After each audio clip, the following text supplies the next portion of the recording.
to. Okay. So, hello, good morning, and good evening, everyone, wherever you are logging in from. Welcome to this week's Smart Seminar series. We are back with another wonderful speaker, Dr. Govinda Anantha Padmanabha. He's a postdoctoral researcher at EPFL. And prior to joining EPFL, he was a postdoctoral researcher in the Sibley School of Mechanical and Aerospace Engineering at Cornell University. He holds a master's in applied and computational mathematics and statistics, which he has completed in 2020, and a PhD in mechanical engineering from the University of Notre Dame, awarded in 2022.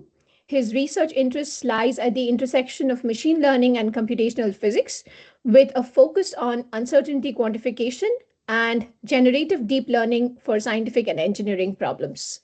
Now, with that brief introduction, I would like all of you to welcome Dr. Govinda, and the floor is all yours. Thank you. Thanks a lot for the kind intro, and thanks for the invite.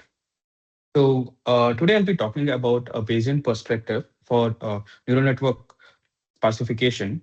And today's talk, it is going to be like the first 30%, it's going to be more of the basics, background, and the motivation. And the rest of the presentation is just the methods and the results as well. So this work was done when I was a postdoc back at Cornell, along with Professor Berkeley, Rees, and Cosmin, where Cosmin and Rees are from Sandia National Lab.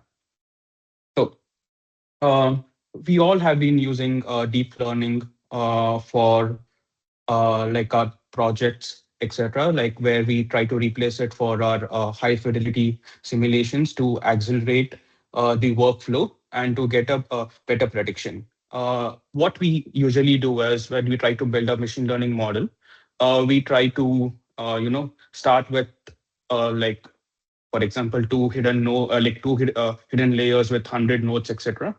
We train the model, get the best R2, and we project it.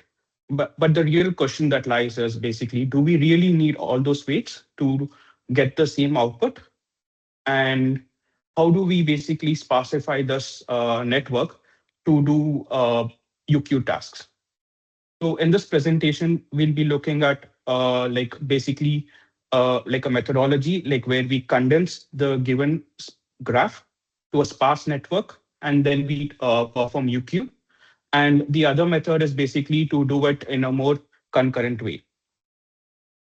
So having said this, let me start with the motivation here. So many of us have worked on like a physics problem where you have porous media, turbulence, or weather predictions. And these problems, as we all know, it's very high dimension, it's multi-physics, multi-scale, etc.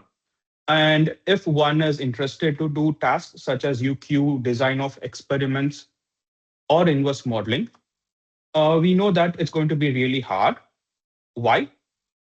Because these tasks, you need to run the physical simulator for a large amount of data set.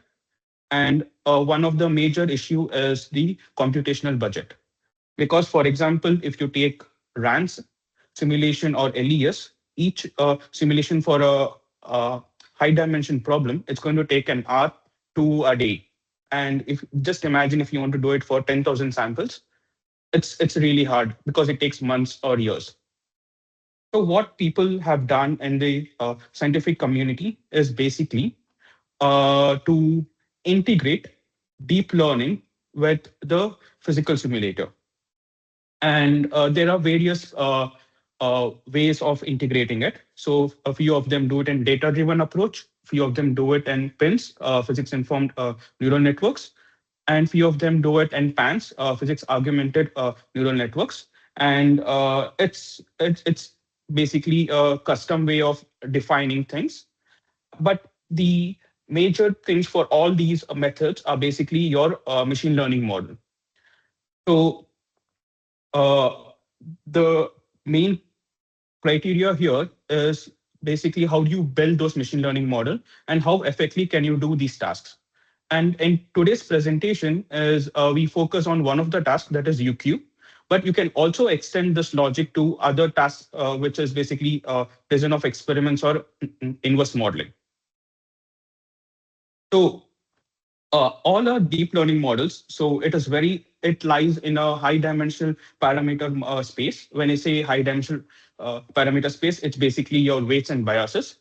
And if one has to do some kind of a decision making task, so point estimates are not good. In those scenarios, we do need to have our error bars or uncertainties. And how do you obtain this? This basically comes like if we do this Bayesian inference, it kind of provides this framework for us to do this UQ task. However, doing Bayesian inference using your deep learning models, it is very difficult. Why? Because in your deep learning models, you have these weights on biases, which are your model parameters, and it is a very high dimension thing. And using classical Bayesian methods, such as MCMC or HMC, etc., it is going to be really hard. And what is the solution for this, right? And one is basically to basically use a low dimensional space of your parameters. Like you can do linearization to it and then do your Bayesian thing, or you can basically implement your Bayesian neural network approaches. And there are many papers in it. But let's look at from a different perspective in today's presentation, that why can't we sparsify the given network and do the UQ task? So prior to moving to like what is UQ like what we are going to do, here are some basics that we need to know. Is basically in Bayesian formulation, what we do is we are not interested in a point estimate, but rather than an output where you have a distribution over the parameters, which enables us to do a UQ task here. And for this, we treat the parameters theta as the uncertain quantities, and given some data set X and Y. The posterior is a combination of your likelihood and prior here.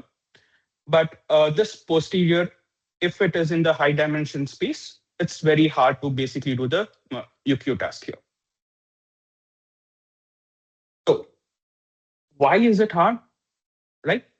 So what we, in simple Bayesian models, the posterior lies in this very ideal Gaussian space, as what you see here in the left diagram here. But whereas in our deep learning models, because we have non-linearities, such as, let us say, your activation function or any other attributes, so these basically add a lot of non-linearities to it. And also your high dimensional parameter space kind of creates this complex posterior geometry here. And because of this, using simple MCMC methods or simple Bayesian methods are difficult.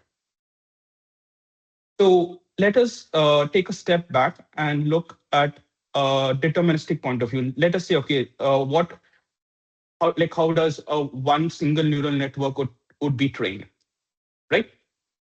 So in a deep learning model, the sparsification is commonly comes from this penalty term that we add to a loss function, and then we train the model. So as we increase the lambda value, the weight for the penalty increases, and therefore you basically get a sparse, but your accuracy also decreases. So you need to it's kind of a hyperparameter that you need to play with this lambda value. And the alpha here goes from 0 to 2. So where you have L1, L2 priors, etc. And now like there is L0 prior as well, which we will discuss briefly in the next two slides after this. So one can also view this penalty term or this extra term that we add to the loss function as a prior from a Bayesian interpretation point of view. So this is where the sparsification of a model can be viewed as a regularization in neural networks here. So we know that training a Bayesian neural network, sorry, a Bayesian model, high dimension is a big problem, big challenge. And we have an axis here, basically, okay, now why can't we decrease the dimensionality of our parameter space. And how do we decrease it? We use this basically this penalty term here in this case, right? So what we do is there are various methods in the literature, but for today's presentation, let us look into two approaches. In the first approach, what we do is we sequentially do this operation. First, we reduce the dimensionality of the weights or the biases or your parameter space. And once we have that in a reduced dimension, we then perform our UQ task. So this is where we worked on a few problems and we were able to get good results for this, which I'll just show it to you in the next slide. But for today's presentation, like which we'll focus on later, is basically can we do it concurrently? That is when you're training the model, can you sparsify and also perform UQ at the same time as well? So this is the work that I'll be discussing majority of the time today. But for the second, I'll just explain like what we do on the first part of it, like where you sparsify first and then perform the UQ task on it. So the question now that comes is basically how do we do it, right?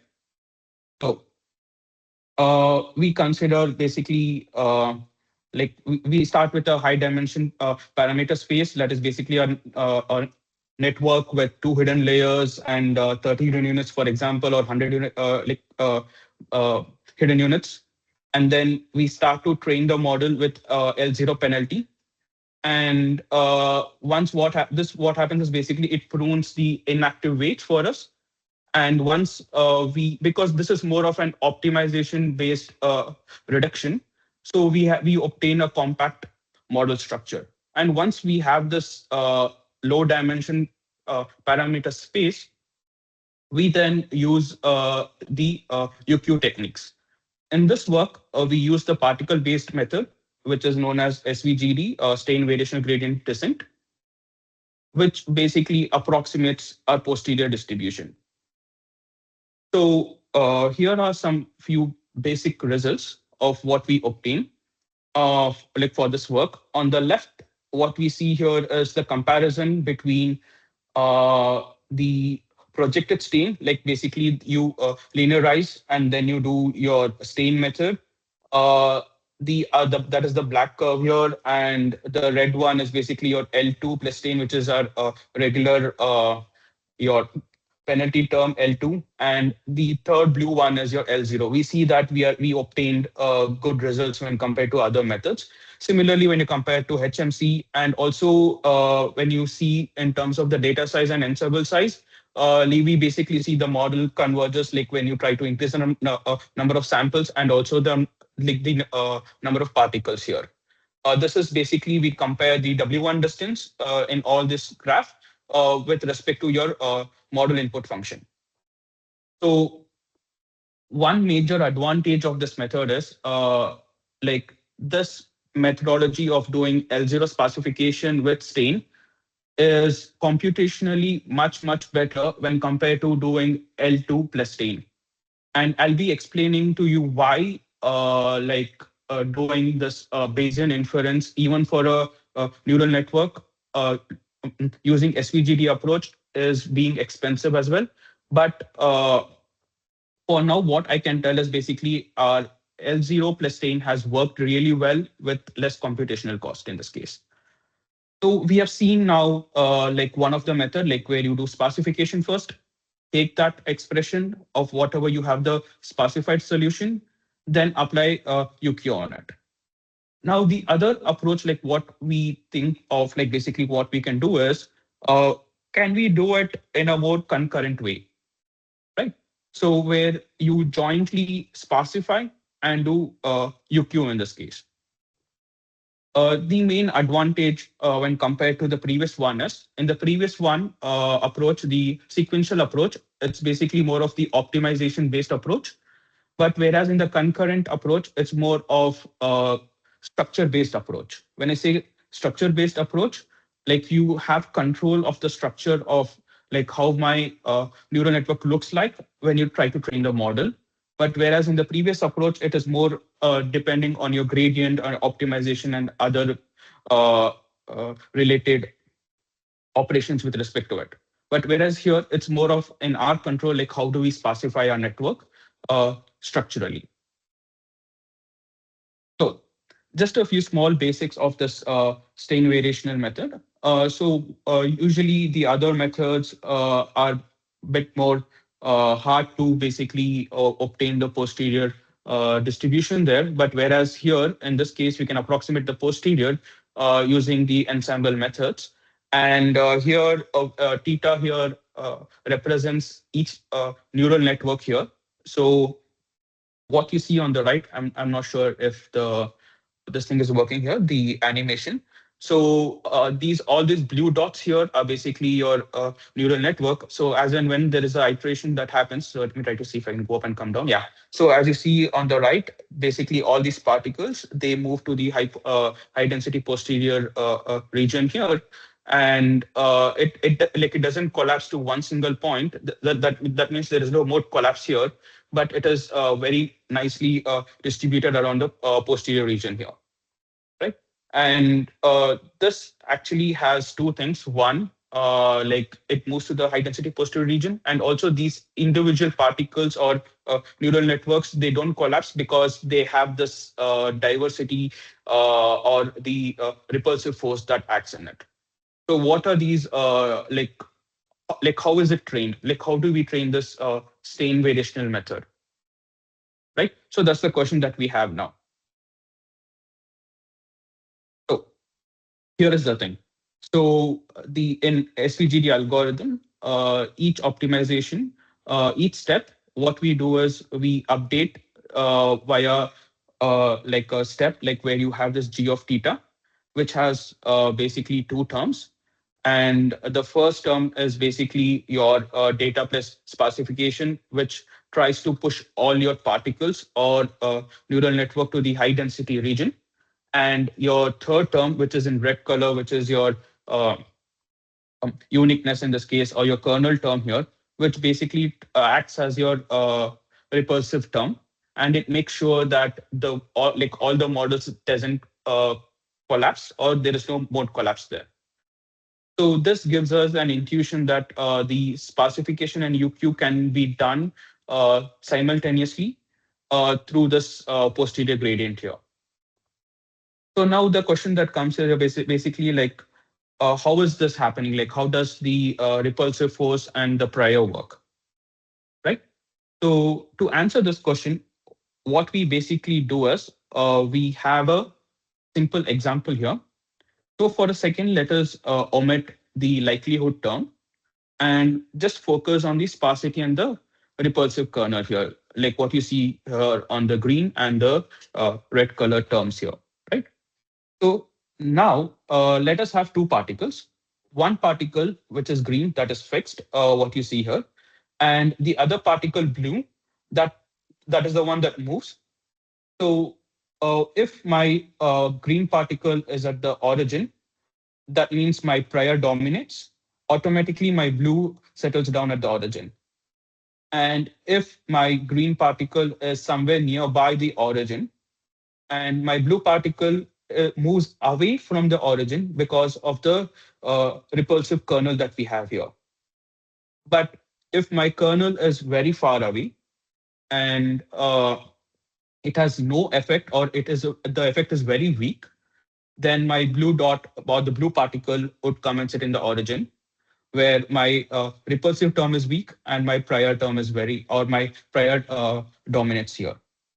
So SVGD, because of the repulsive kernel that what we have there, it basically gives us the sparsity and the diversity that we need between the particles that we are having here. So uh, why SVGD cannot work on high dimension problems, right?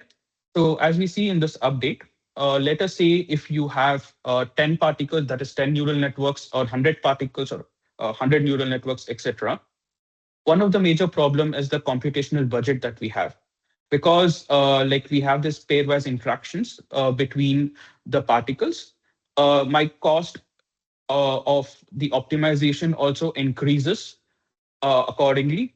And because you need to do backprop for each and every step here and for each and every particles here, it's going to be really expensive in this case. And there are many papers that have come up with various methods to solve with it.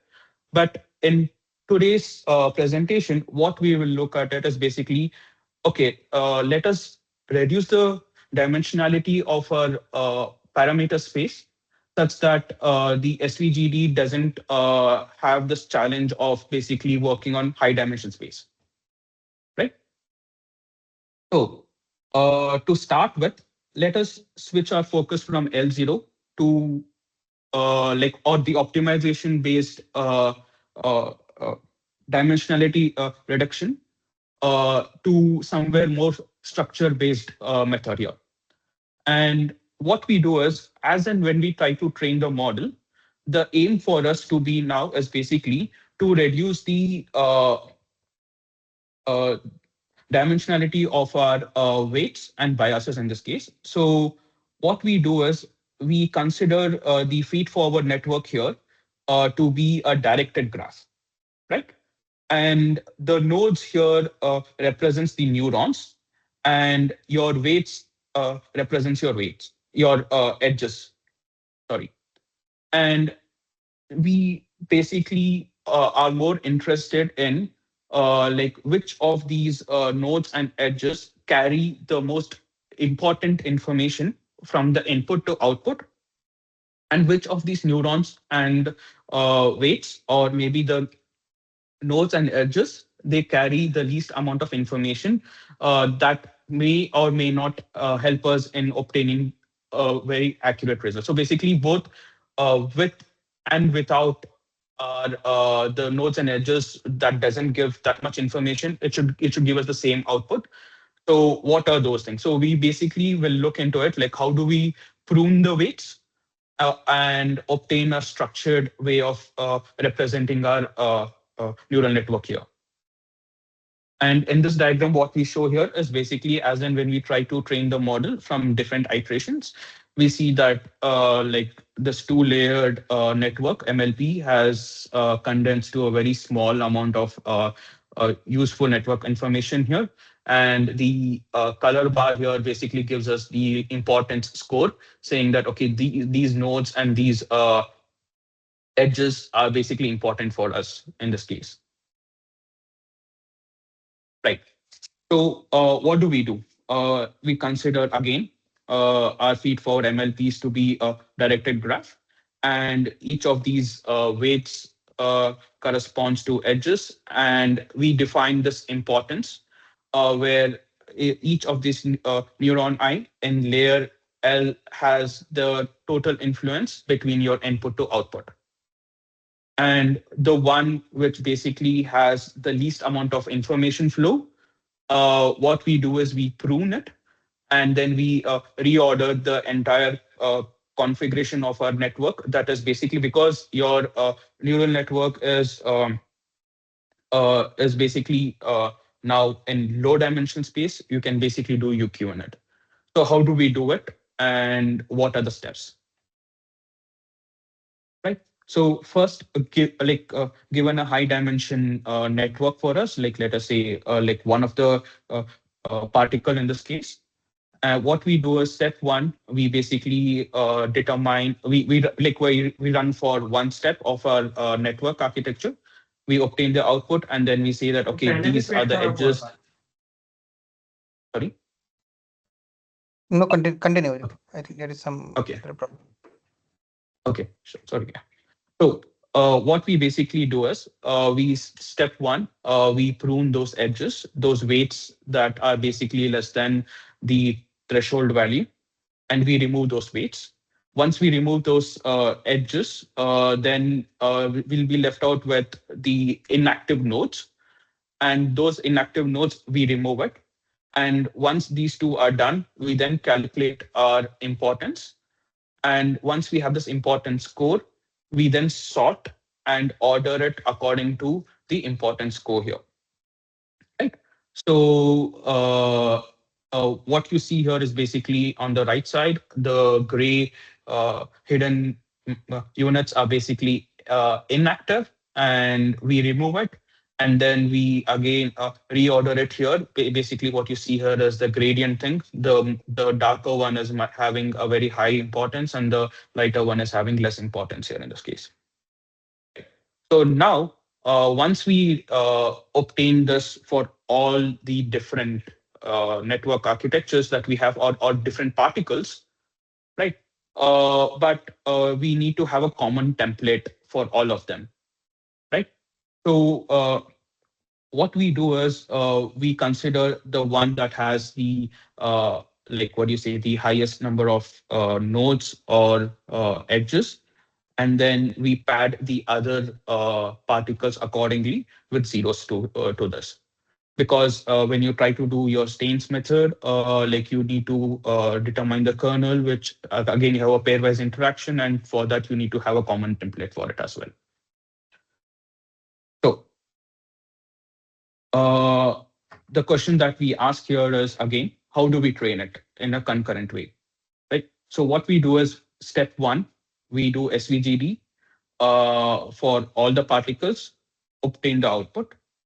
Then we basically sparsify our network. We find out the inactive edges and nodes. We remove it. We reorder it according to the importance score. And once we do that, we basically have a common graph structure. And once we have the common graph structure, we then pass it to the next step of SVGD. So we do it in a very more systematic way of SVGD, graph condense, SVGD, graph condense, so on and so forth until we reach the convergence in this case. So next, like we'll just see a small algorithm of like how it is done. So we start with like how do we combine your graph and SVGD? It's basically you start with NR particles, and then first we pass it through our SVGD to obtain the output, which is shown in this orange. Then we obtain a compact model, as I explained. This is the additional thing that we have tried out, and that is nothing but suppose if we have a constant MSE, we increase the lambda value, and if not, we stop it there. This idea comes from basically like how you have your learning rate scheduler, right? So like you have basically it changes if your MSE doesn't change after a long time, etc. So something similar to that here we put it for the penalty term, which is lambda here. And we start with step one, we do it, step two, we do it, and so on and so forth until and unless we obtain this convergent solution in this case. And once we have it, then we have basically a set of particles that approximates our target posterior distribution in this case. So let us again look into basically like how does the sparsity in this case and the kernel would work here. So what we do is we consider the kernel bandwidth gamma here, and two parameters, theta1 and theta2, which are data informed. And let us say theta3 is weakly informed. So let us take one of the subplot here. For example, say lambda equals 0.1. And in this case, we see that for the parameter theta1 and theta2, the particles are distributed in a more systematic way, and it is centered around the high density posterior region. But whereas when you look at theta1, theta3, or theta2 and theta3, we see that majority of the particles here are distributed like where the data is weakly informed, or because you have high uncertainties when you have less amount of data. So there you have more amount of particles there. And also like the larger the gamma value, you see a larger spread according to it. So it basically your repulsive force increases if you increase the gamma value here in this case.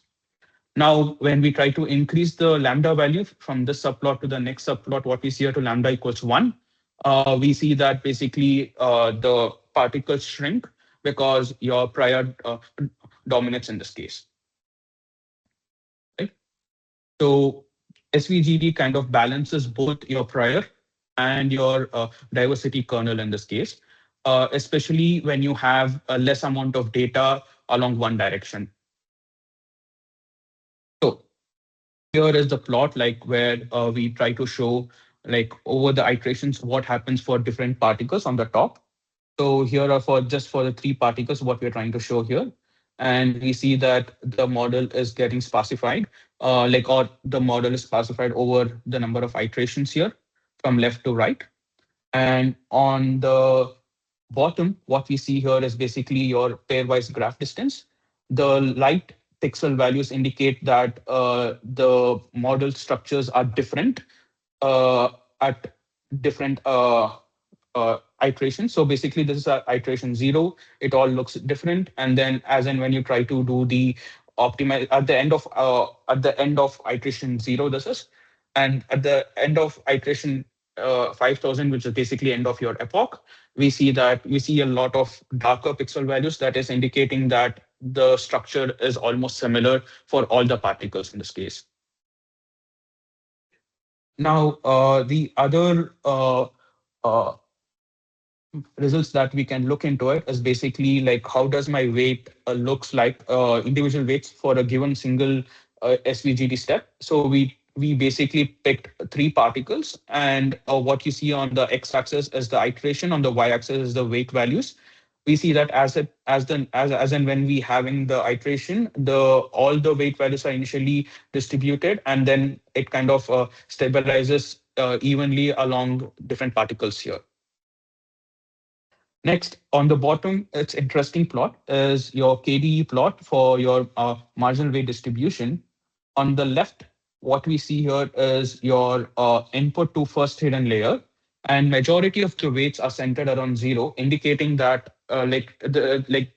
we need to do some kind of like most of the weights are zeros are sparsified in this case.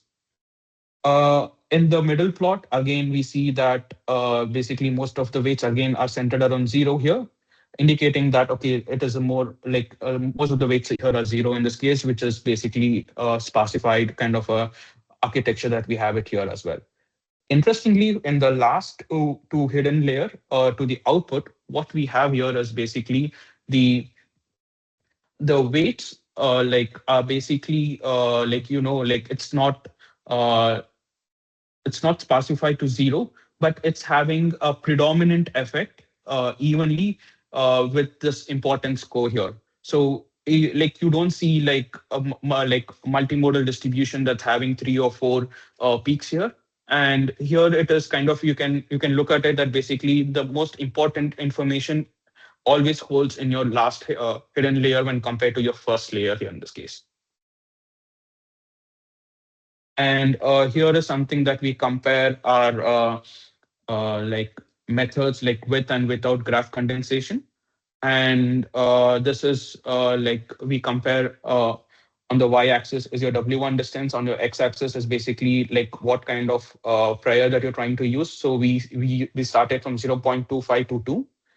And we see that the model with graph condense always works better when compared to without graph. Compared to without graph condense. And also in terms of the sparsity as well, we have less number of parameters when we try to use graph condense compared to with no graph condense methodology here. And with no graph condense is basically like it takes a lot of computational time to obtain a converged solution compared to uh, with graph condense takes less time, without graph condense takes more time in this case. And we start with 1020 particles, and we see that we have around 20 to 30 particles initially for till our prior order is 1, alpha is 1 in this case. Then it is also robust with respect to the noise level. And we compare a different noise level for W1 distance versus your input, your model input here. And we also compare it with different methodologies, your sequential L0 plus Stein and L2 plus Stein, what we saw before the method, and also with graph condense, what you see here. And these approaches is computationally also efficient when you try to look into basically your L0 plus Stein as well. So sequential approach of L0 plus Stein is one methodology, computationally efficient. On the other side, your graph condense is also equally computationally efficient when compared to traditional approaches of L2 plus Stein. And what we show here is the results of like with different alpha uh, with your W1 distance and iteration. We see that the model converges as in when the alpha value is like approaches to 2. And also with the parameter count as well. The lower the alpha value, the sparsified solution. But again, your accuracy gets hit on the left plot, what you see here. So you need to have a balance between your accuracy and your parameter count in this case.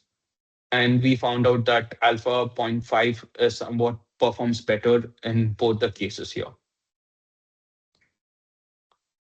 Now, I also touched upon this adaptive method here, like where you have your lambda value fixed, and once your MSE is not decreasing, we then try to increase your lambda value such that you get sparsified solution and also maintain your accuracy. And what we see here is the same thing. So on the left plot is your W1 distance versus your noise level. We see that it is not so different from other methods, and it has maintained kind of basically the linearity in this case. But whereas also with respect to your parameter count, like it's like equally good when compared to the other methods of when you have a low lambda value or like because you have low lambda value, like you need more epochs to converge, which again takes it on a computational time. But whereas here, because you have a adaptive nature of lambda, you can basically increase or decrease your lambda, and then you can accelerate your convergence in this case. So to conclude, what we basically saw is two approaches. One is your sequential approach, classify, do UQ. The other approach is basically the concurrent approach, where simultaneously within a given epoch, you do your SVGD, your UQ task, and then you sparsify your network. Then the next epoch, SVGD or UQ, then your sparsification there. So this is the concurrent approach. And we have seen that like this enables us to do scalable UQ techniques for neural networks here. And we can basically implement it for problems that are very high dimension nature as well. So in the future direction, one can basically work on the different applications that I talked about. Okay, you can put it up into topology optimization or design of experiments, or maybe to your inverse problems. Also, you can also explore the alternative kernel choices, because this is something that we were looking into it, like because the like what kind of kernel do we need to choose and what are the kernel parameters, because as you've seen that the gamma value you try to increase, you get a more broader distribution of your posterior, or maybe your particles are basically the repulsive forces are really good, and as the gamma value decreases, it's not that great. So basically, again, there are many hyperparameters that you need to play into it, and also you need to look into it which kernel is better for what problem, etc. And yeah, and you can also scale it to your large scale deployment as well. So if you're using say CNN, or you can use, or you're using any other methods, you can try to scale it to that. Or maybe if you're using a very high dimensional image problem, and how do you want to on it, you can basically try this graph condensation on your network architecture, and then you can try to solve that problem as well. To conclude, I would like to thank Professor Bopoulos from Cornell University, Reese and Cosmin from Sandia National Lab, who basically like it was a joint project with them. And thank you. Thank you, Govinda. Probably I can start with a question and then I open the floor. So I was wondering, can this be applied to LLMs? It might be extremely energy efficient. Yes, it can be applied to LLMs, but the main challenge is going to be like you need to have initially a huge computational budget requirement, because you start with a very huge network and then you need to condense it to a smaller network. So it takes a lot of iterations for it as well, because as I mentioned, you have a lot of hyperparameters to tune. So that is going to be challenging, but yes, it can be implemented for LLMs as well. I see. Okay, thank you. So, yeah, I would want to open the floor for questions to Govinda.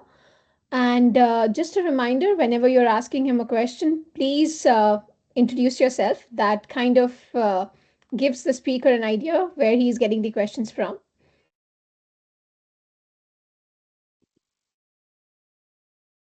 Let us wait. Otherwise, I have few questions, but let us wait for others if they have questions. Otherwise, I will start. Mhm. Go ahead. Right. Maybe I'll start. Mhm. So, you have two approaches, right? One is the sequential one, Yeah. the other is the simultaneous one. I'm Mhm. guessing that the sequential one, although you were not, your conclusion was that should not be done, but I'm guessing that that is more efficient. Is that correct? Computational wise, yes, it is efficient. But the main problem with that is you have no control of like how do you sparsify it, because like one thing what we observed is if you increase the lambda value a small amount, like the most of the weight should go to zero, and your accuracy also gets hit. But whereas in the concurrent, which is not that efficient in terms of the computational time compared to L0, but you have a very good controlled way of getting a accurate result here. Hmm. I agree from the computational point of view, it is much better. L0 plus sparsification is much better because it takes just a couple of hours for us. But whereas the graph condense plus UQ thing, it took us some time, but we were having the control of the entire network architecture here. So basically, it's a trade-off between accuracy and efficiency in some sense, right? Yes, yes. But yeah, okay. But if you do it together, it becomes yeah. Got it. Uh, uh, so you said it takes only a couple of hours when you're doing it sequentially, right? Yes. And you mean the full training? I'm quite sure of that, I guess. But how much time it takes when you are doing it simultaneously? Same network, let's say. I mean, some ballpark figure. Oh, if I remember correctly, like it took around 6 hours when I'm doing the concurrent approach. But whereas I'm doing the sequential approach, it took me around 2 to 3 hours. Okay. And So it depends on the problem and the other yeah, definitely. number of How training much you data and can the system. sparsify and all of Yeah, those things. yeah, Basically, 2 to 3 times is what we're looking at yeah, time-wise. yeah. Time was 2 to 3 times. I agree. Yes. Mm. Okay, got.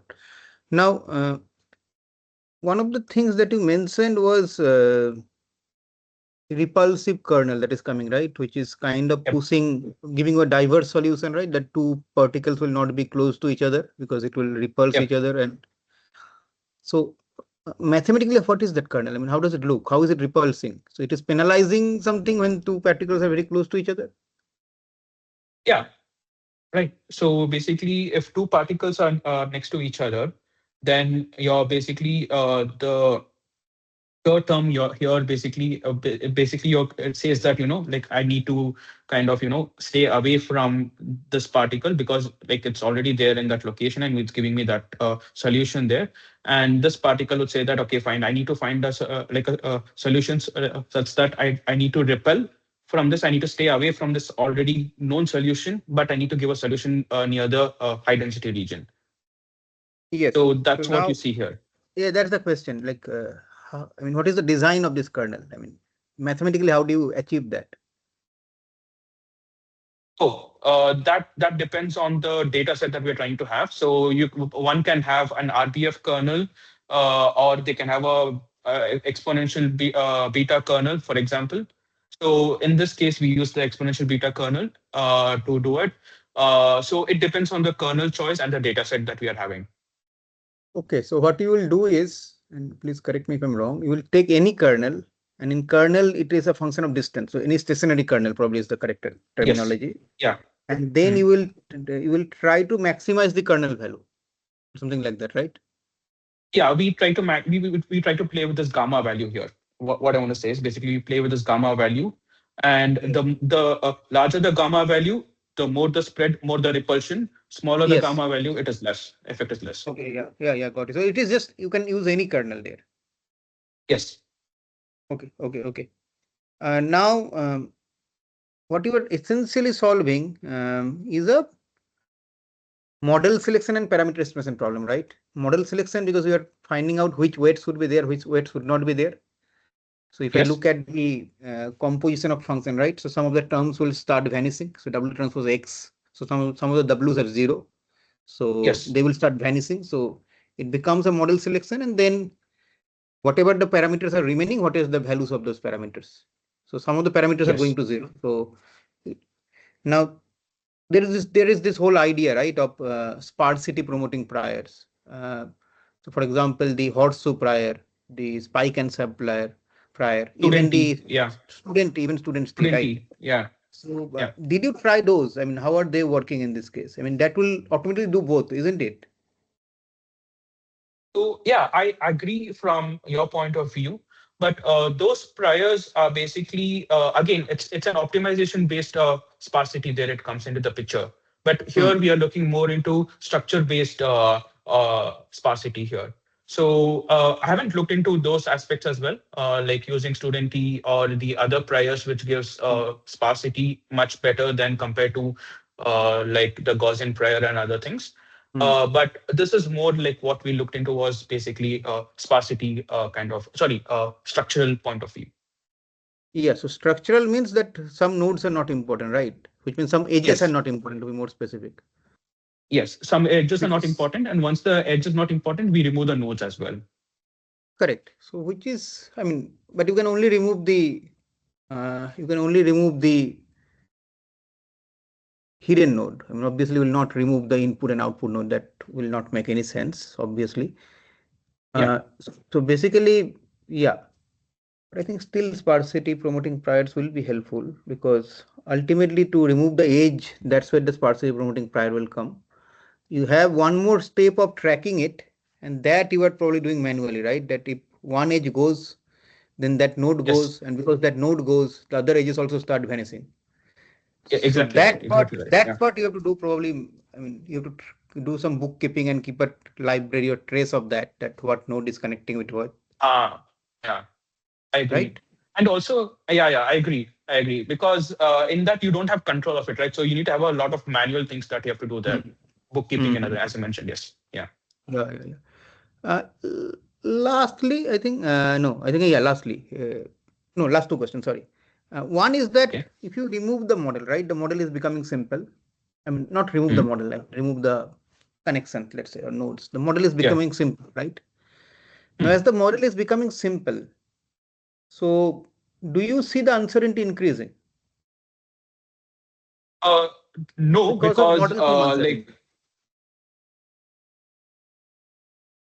because we are having like this trade-off between this sparsity prior and your repulsive term. It kind of gives it doesn't your error bars don't blow up in that case. It basically kind of maintains that posterior structure that what we need here. Yeah. No, it will not blow up. So what I mean is something like this, right? Imagine a quadratic function, right? And there are some points there. And I'm trying to fit that with a linear equation. Right. So what will happen? Some portion of those data points, the linear equation will not be able to fit. So that will become either like a noise. I mean, it's not noise, but it will seem like a noise to that model. And to bring those points inside the error bound, at those locations, the uncertainty will increase slightly or significantly, whatever, so that those points are Yeah. now inside the error bound, right? If I'm doing everything Yeah. exactly, obviously, that's an assumption. Yeah. So, whereas if I do a quadratic now, a second order polynomial, then the uncertainty will reduce because now it is almost passing through most of the points, right? Apart from the noise. All the points. Yeah. So something like that, did you observe? I don't know whether you should observe it or not, because again, it's neural network, universal approximation theorem, a single hidden layer should be expressive enough, but did you observe something like that? No, we didn't do the steady kind of a thing, like where we had a simple and like more appropriate model kind of a thing. But we haven't done that study actually to check Okay. those things. Okay, fair enough. Lastly, and this is not a question, this is a more of a comment, I'll say. So Okay. recently I started working on graph. Recently means it's now 3 years actually, and in graph, there is a whole area known as graph condensation. Yep. But that graph condensation is not this one. So in that that is graph different. This is different. condensation, what they do is that the nodes that are similar, they combine them into a single node. So their nodes are combined into a single node, and that you call graph condensation. So the node size and the graph size reduces, the adjacency matrix reduces. And because the adjacency matrix reduces, the computation is fast, because graph is notoriously slow. For large graph and large number of graphs, that is large data, either ways. So there is this idea of graph distillation, where you reduce the number of data points and take the important ones or the useful ones. And then this graph condensation, when you reduce the graph sizes by looking at the graph, and then whatever is similar, you remove it. And you can also do it in a training free manner. I think there is somewhat, I might be wrong.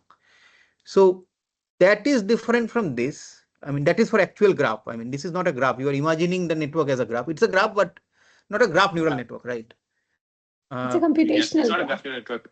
Yeah. Yeah. Okay. Computational graph. Nice way to put it. Computational Yes. graph. Yeah. Yeah, right. So that is different, right? Because you are using the term condensation, so I got a little bit confused. Yeah, I'm sorry for the misleading term, because it in our case, the graph condensation is basically you prune or you remove the weights on the edges that you don't need, and you rearrange it, and then you use it for your optimization thing. So yeah, I agree. There's a confusion there. Yes. Yeah. Yeah. Lastly, sorry, one more question I wrote, Yeah. actually, I forgot. And Sure. this is, I don't know, again, this is like an open-ended question probably, that you're pruning, right? Pruning the edges and all of Yep. those things. Sure. Can this pruning be sample dependent? Like, so somehow this pruning is dependent on the input X, then during testing or prediction, depending on the complexity of that sample, you can imagine that some edges are sometimes active and sometimes not active. Imagine the fracture, right? Fracture problem. Yep. If Somrata is there, so I'm taking the fracture example. So imagine that near the fracture, there is stress concentration at the tip, right? And that part is very difficult to predict, that area. So maybe there more edges are active, whereas away from that, where it is very simple, nothing is happening. Because, so there maybe most of the edges are not active, or most of the things have been pruned. So something like that, can you envision that can be useful? Not useful, that can be done? I think it will be useful, but can it be done? Yeah, I agree. So it can be done. So for example, like when you have, since I come from the fluid background, I can give you fluid examples for this kind of a thing. So you have these eddies, small currents, eddies, sorry. Yeah. Shock, current, eddies, all of those things, right? Yeah, shock and eddies and all those things. So in those pixel values or pixel regions that what you have there, so there when you try to pass it through your network, like you always need a much more higher representation capability there, when compared to like where you have a laminar flow or not that much of a very sudden transition happening there. So that in those regions, like you don't need much. So I agree, like it can be done where you have the adaptive kind of the approach of location dependent kind of a thing. And also when you try to do the importance sampling, right? Because you have here, for example, we have two inputs, let us say I1 and I2, right? So instead of this, you can imagine those pixel values that are coming up there. And in those pixel up values, the importance score will be really high. So that also you can observe there as well. Yeah, I think that will be really useful. I don't know how costly the training will be or how expensive the training will be, because you have, I think, 1024 weights and the training time is 6 hours. So it is quite costly, expensive in that sense.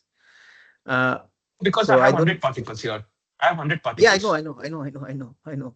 Yeah. So that's what I mean. I mean, it will still, you will still have 100 particles in case of that adaptive one, but whether adaptive will Yeah. make it more expensive, the training or not, I don't know. Mm. But Oh, yeah.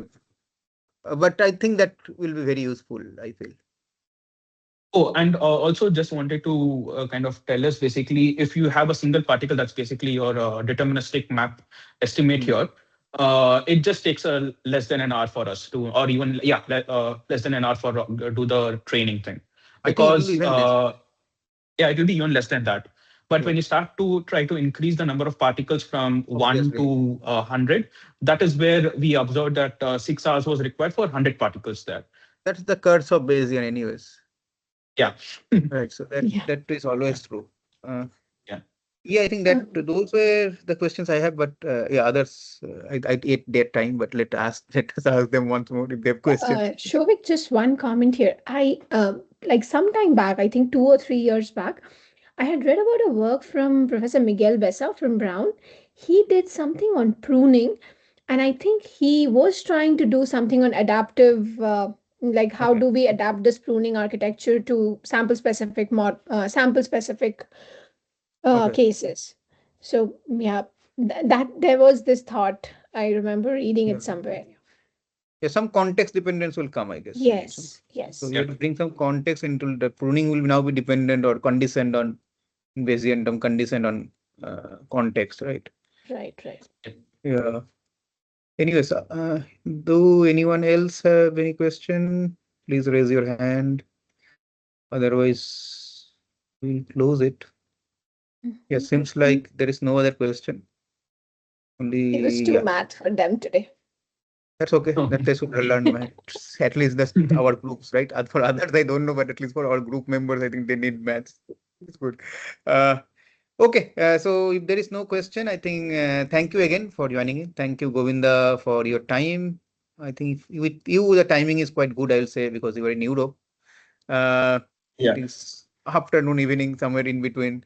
But anyways, thank you everyone for joining in.